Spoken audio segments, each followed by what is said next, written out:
नवी मुंबईतील भाजपचे नेते आणि राज्याचे वन मंत्री गणेश नाईक यांनी काही महिन्यांपूर्वी ठाण्यात जनता दरबार भरवण्यास सुरुवात केली। त्यानंतर शिवसेनेकडून शिंदे गट जनसंवाद हा उपक्रम राबवला जात असतानाच आता मात्र शिंदेच्या बाले किल्ल्यात शिवसेनेचे उपनेते नितीन नांदगावकर यांचा जनता दरबार भरवला जाणार असल्याचे दिसून येत आहे।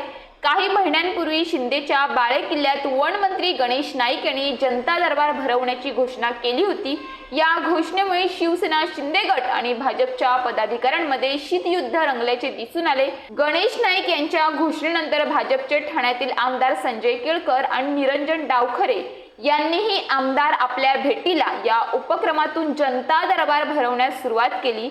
त्याचबरोबर ठाण्यातील भाजपच्या आमदारांनी सुरू केलेल्या आमदार आपल्या भेटीला या उपक्रमामुळे अस्वस्थ झालेल्या शिवसेनेने शिंदे गट जनसंवाद उपक्रम हाती घेतला। ठाण्यात कायमच जनता दरबारामुळे सुरू असलेल्या चढाओढीत आता ठाकरेंचा सहभाग झाल्याचे चित्र आहे। शिंदेच्या बालेकिल्ल्यात गुरुवारी 12 जूनला ठाकरे गटाचा जनता दरबार भरवणार आहेत, म्हणजे उद्या। ठाण्यातील शिवसेना चंदनवाडी शाखेत गुरुवारी सकाळी 11 वाजता हा जनता दरबार आयोजित करण्यात आला आहे।